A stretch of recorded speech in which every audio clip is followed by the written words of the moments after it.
So we are at AutoNext, and I've been working for AutoNext for the past 1 year now. This is our automation engineer Karan. He's working on some awesome GPS projects, and Vishal is up to some awesome project right now, and he called me.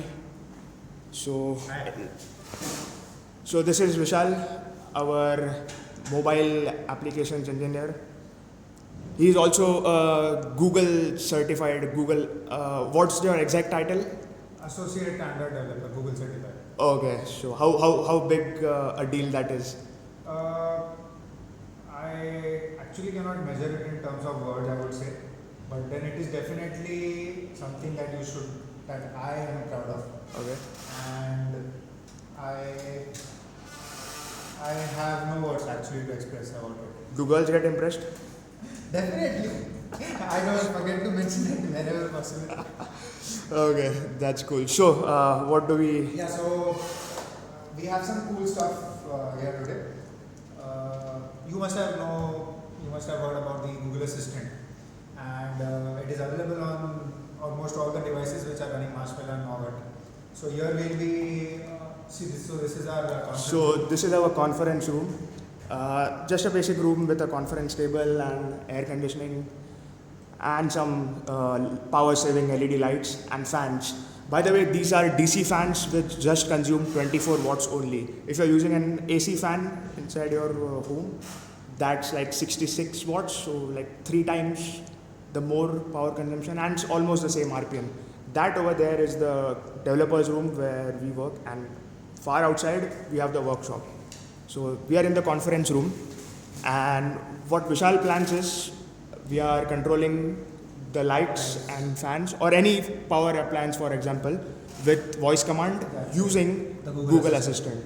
So Okay. we have a Raspberry Pi over here. which Okay, is so running- this is the latest Raspberry Pi 3.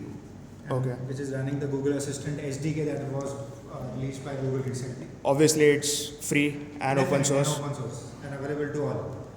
So what I would do here is we have the Google Assistant already running. So we'll be giving it commands, and accordingly we'll see the lights being switched off. They are currently switched on, so we'll try to switch them off.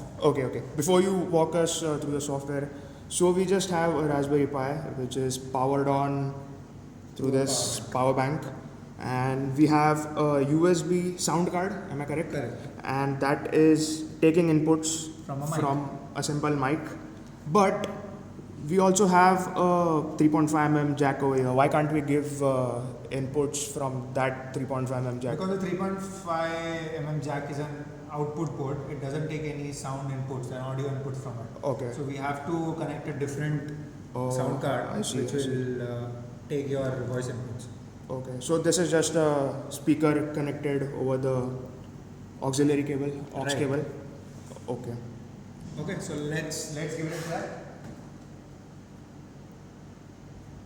Okay, Google, switch off the conference room lights.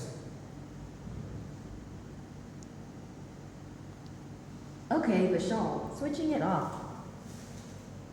Here we go. All the lights have been turned off.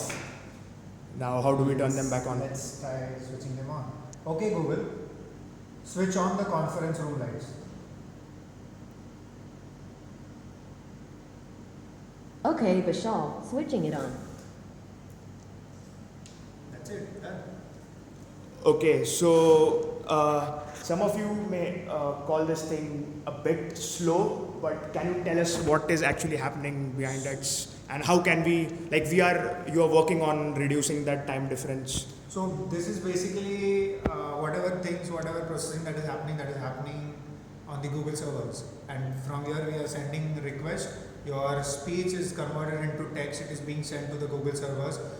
The Google Assistant exactly knows what we are calling for and what commands that we are trying to execute.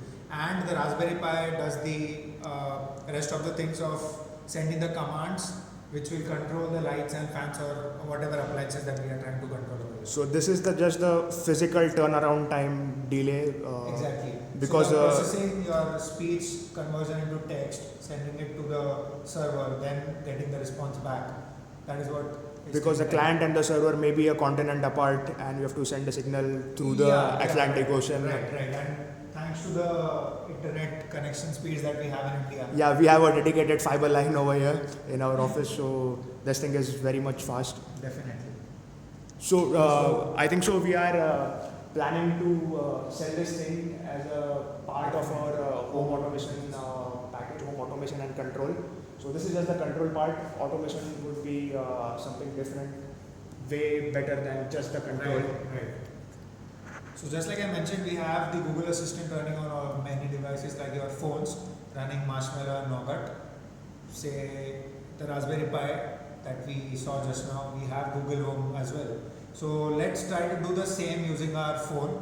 I have a Moto G5 Plus over here, and it is running. Okay, so this is how our lead mobile engineer shows off Google Developers Associate Definitely, Android Developers. I never fail to do that if I get a chance. Yeah. So instead of carrying the Raspberry Pi everywhere with you, everybody has a phone in their hand, and definitely. Google Assistant is the new update. Exactly, and each and every phone running Marshmallow and Nougat has it. So let's try using the assistant from the phone and try to switch it on and off. Switch off the conference room lights.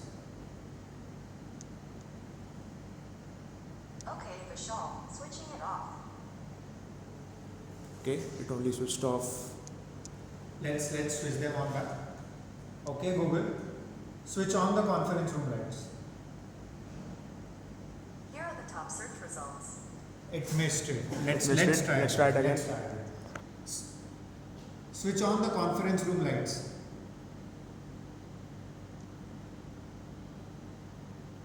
Okay, Vishal, switching it on. Here we go. So this last error which you encountered, maybe this is a speech input error, Exactly. and Because your microphones on your cell phones are not that great as compared to this thing. because it's a dedicated microphone. Exactly. So there is a slight miscommunication between you and the Google Assistant, and it is unable to actually sometimes understand what you are speaking. Yeah, and firstly, this thing is in beta right now, Exactly. so we are working on it. Also, Google Assistant, maybe it is on beta as well. No, some of the functions you can say that it is in beta. The SDKs that we are using, which have been just released by Google, those are in alpha actually. Oh, so they are still under development. Exactly. But it's a very good thing that most of the things are working. Definitely. Like 99% of the things are All working. of the stuff which is basics, everything is working. Fine. So, what do you think? Like, in how many months can we get this into the market with our products? Maybe in the span of say within a 1 week, 1 month, I would say.